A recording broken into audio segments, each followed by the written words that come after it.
Hello, everyone. Well, this is a bit different because I'm doing this story from my assembly for my living room. It's actually night time here.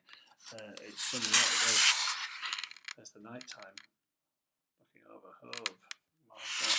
Anyway, so um, it's the start of a term, and I'm really, really pleased with how things have gone so far this term. It's been really, really lovely to see everyone back and see things working really well. It's a bit difficult with the bubbles, but we're doing our best, aren't we? And everybody is really working hard. And all the teachers and the teaching assistants, and the office staff, the kitchen staff, everyone just working really, really hard to make it as good as we can. And it's also really lovely that all your parents have been really, really um, supportive during these first few weeks, as they've been all the way through. Anyway, so it's the start of a new year, and it's a fresh start. You know, people often talk about, oh, we've got a fresh start, we've got a fresh start.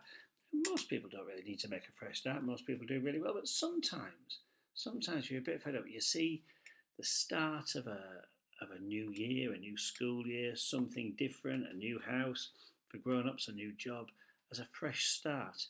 And the story I'm going to tell you is a new story. I've only just written it today. It's called A Fresh Start. So here we go. This is called A Fresh Start.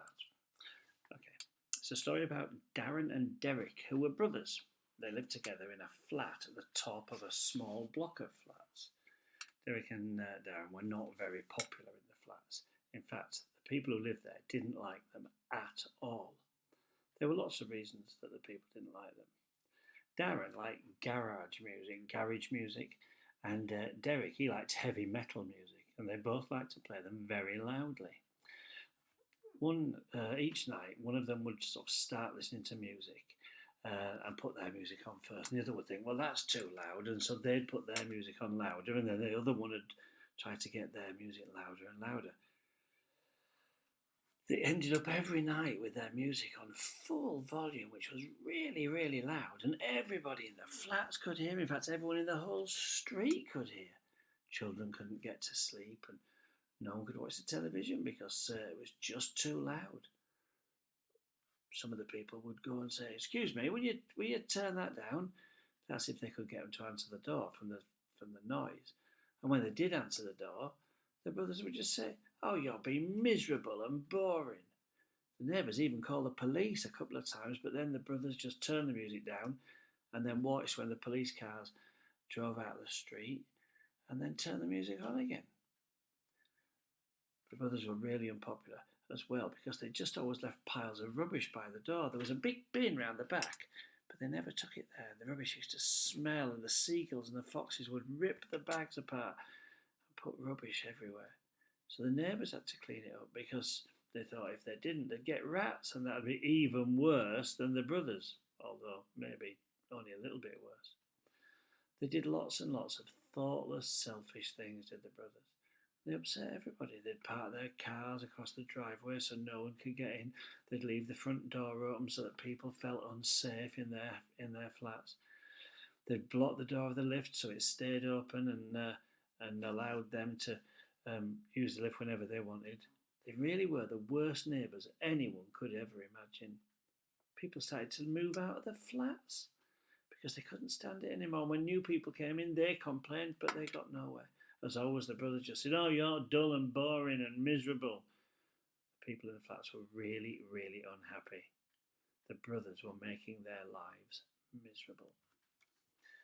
The really strange thing was, though, that the other people, weren't the only ones who were unhappy. The brothers were really unhappy too. They thought that everyone picked on them and that everyone was miserable and boring, and they didn't like the way people looked at them in the street. They knew that the people were all talking about them behind their backs, saying nasty things. Once the brothers went for a weekend to stay with their parents. They liked being at their parents because when they were there, they didn't get moaned at, and actually, they did pretty much what their mum and dad wanted. It was nice not to have everyone looking at you and people saying things behind your back. Anyway, they arrived back at their flat on Sunday evening. As they entered their street, they saw a crowd of people around the front of the building. At first, they were worried that the building might be on fire, but then they saw some of the people had signs.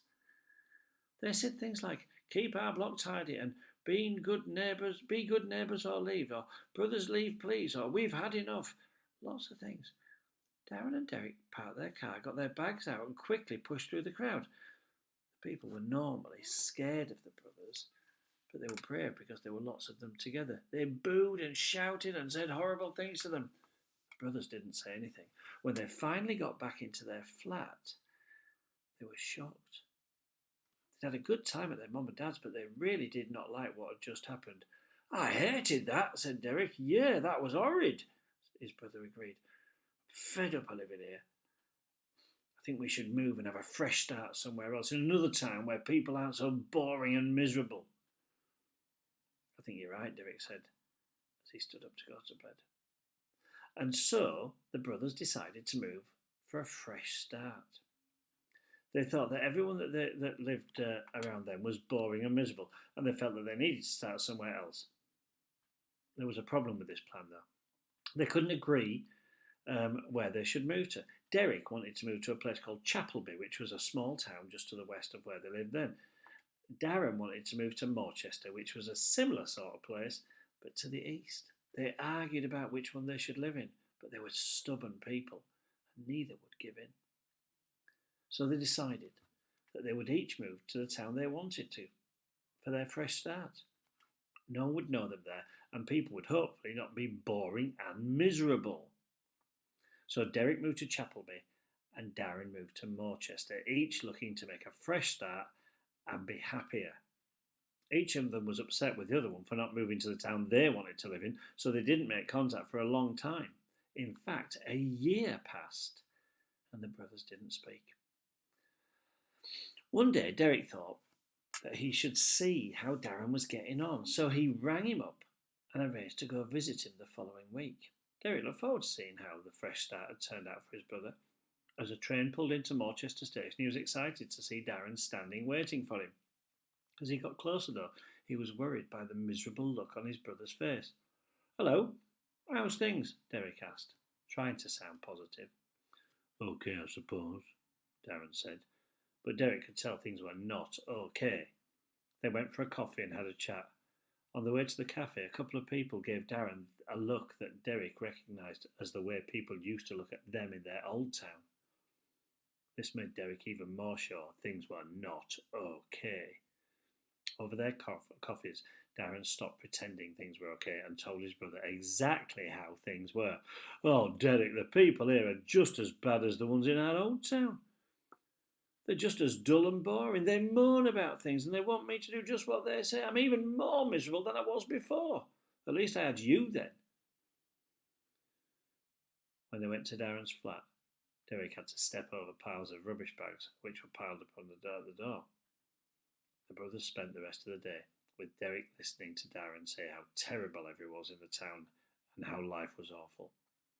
When it was time for Derek to leave, he turned and said to his brother, "Why don't you come and see me next week? It might be good for you to get away from this place for a while." Darren was really happy at the idea of getting away from his town, and he agreed straight away. The week passed by quickly, and soon it was time for Derek to go and get to the station to meet Darren. He was excited again at the thought of seeing his brother, and when they met at the station again, they went for a coffee. This week things were very different than they had been in Darren's town. "Morning, Derek," a man said as they left the station with a big grin on his face. He seemed actually pleased to see Derek. As they went into the cafe, the lady behind the counter smiled a big friendly smile and said, "Hello, Derek, haven't seen you for a while. What can I get you today?" Darren was amazed at how friendly everyone was. As they spent the day together, it was clear that Derek had a good life, and he was happy. "You are so lucky, Derek," Darren said. "The people here are really nice, not like that miserable, boring lot in my town. Your fresh start has really worked." "Well, you're right, I am lucky," Derek started. "But actually, it isn't the people in this town who are different, Darren. It's me." Darren looked puzzled, but Derek continued.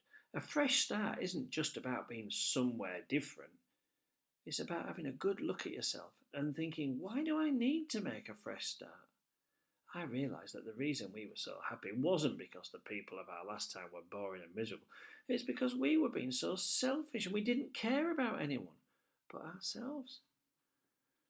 When I had a fresh start, I thought, I need to change. Not just change places, not just go to a different place, change me, Darren thought. And he looked how happy his brother was, and he realised that he was right.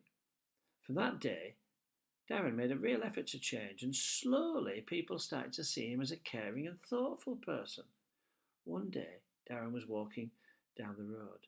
A couple stopped him and smiled and said, Hello, Darren. Lovely to see you. How have you been?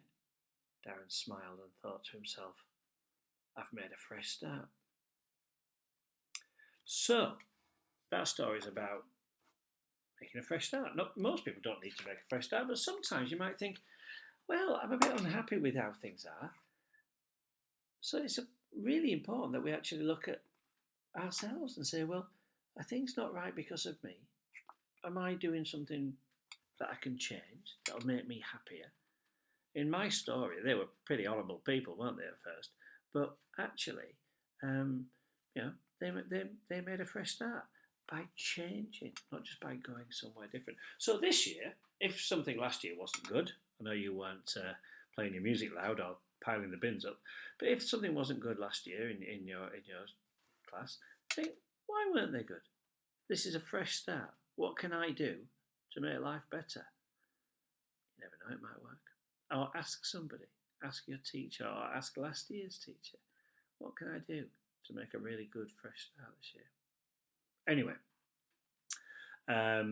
just a reminder, when washing our hands, a squirt of soap, water, rub, 20 seconds, shake. It's the shake that matters.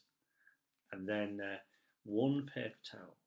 Mr. Mon tells me that in the first week we were back, we used £200 worth of soap. So we really need to cut that down because we can't afford £200 of soap each week. Anyway, thank you for being so brilliant and for getting on with school life. I know this week we're starting lessons in a real sort of purposeful way, and the last 2 weeks we've been getting used to things and doing some really good fun PSHE, and I'm sure there'll be lots of fun happening in the next few weeks. But I look forward to seeing you in your classes. I'm really looking forward to doing proper assemblies again, but that's going to have to wait a little while. Okay, well, see you all tomorrow sometime.